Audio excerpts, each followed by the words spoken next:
The personal ordinarians will fail if their concept of preserving a cultural patrimony is the creation of an Anglo-Saxon theme park or an ecclesiastical Williamsburg. It would lack the spiritual dynamic the Church needs for revitalizing a dispirited segment of our culture. Pope Benedict's focus has always been on Newman rather than on Anglicanism. But in the foreword to a book Turning Toward the Lord by the Oratorian priest Father Lang, he commended the ad orientem position of the celebrant of the altar and described, quote, the contribution made by the Church of England to this question, and in giving also due consideration to the part played by the Oxford movement in the 19th century. Many of the present Anglican clergy were not reared in the Anglican tradition themselves. And this adds a difficulty to if the patrimony which the Constitution seeks to encourage is in no small part an ethos, which comes by a long-lived experience of cultural heritage. There follows another question about the expectations of Anglican stalwarts who took so long to become Catholic. Since more than 30 years ago, all veneer of Catholic simulation was shattered by the ordination of women. Catholicism is a commitment and not a last resort. Pusey was discomfited when Newman continued to attract converts after his conversion. After an awkward encounter in Prior Park in Oxford, Newman wrote to his friend Algern saying that Pusey had expected the Catholic converts to be nothing more than vine dressers who had simply transferred to another part of the vineyard. Newman became aware and expresses this in multiple ways in his lectures on difficulties of Anglicanism. That high Anglicanism is a delusional ecclesiology that is supported by cultural affinities holding sway over logic. Newman's dispatches this with words in the Apologia when he says, "It is not at all easy, humanly speaking, to wind up an Englishman to a dogmatic level."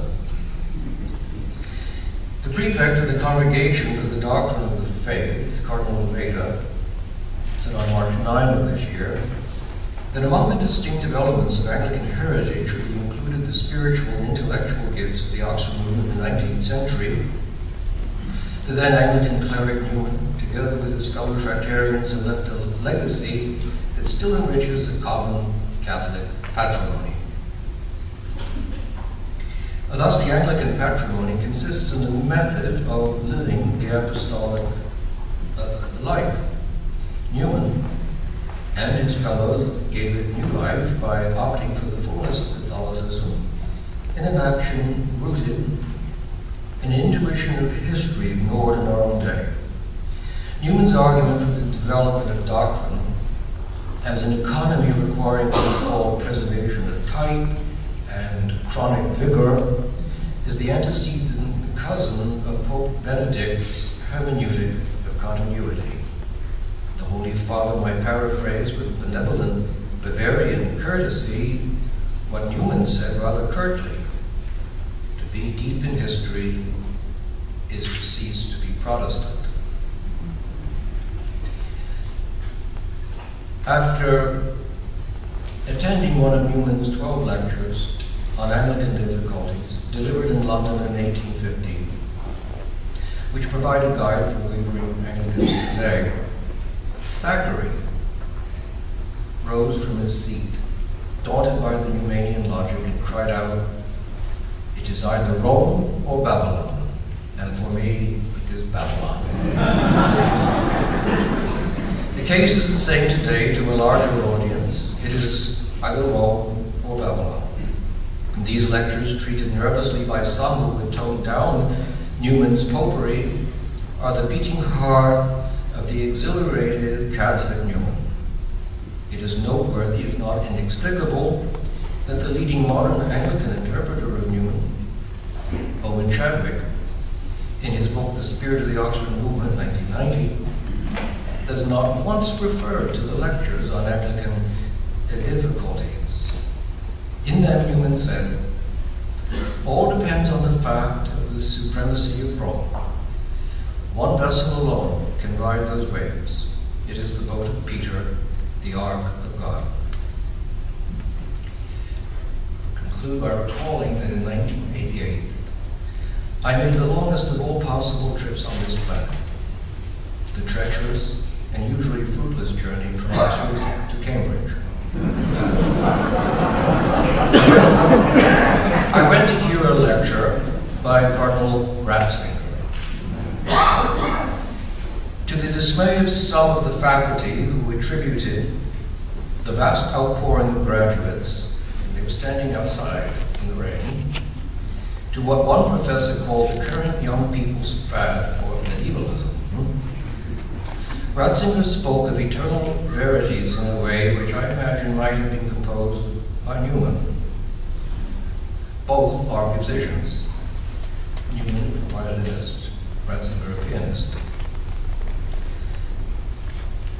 And you see that I speak of the Newman in the present, because he is being brought back to us by Ratzinger, whose own name will never be in the past perfect. The Pope's overture to Anglicanism is not polemical, but pastoral. Newman said, denunciation neither affects subjection in thought nor in conduct. In the New Apostolic Constitution, the Holy Father denounces no one, but as the Father of Christian unity, in the succession of Peter, who was commanded by Christ to confirm the brother in the faith, he would that none be lost. In this conference, you will hear talks more serviceable than mine. I am only here as the sommelier to recommend the vintage wine Newman. He uncorked it in the finale of the Apologia Pro Vita Sua, when he listed his friends who had joined him in the fraternity of converts, and also those who were moved in mind but not in will to embrace the ancient beauty Newman made new.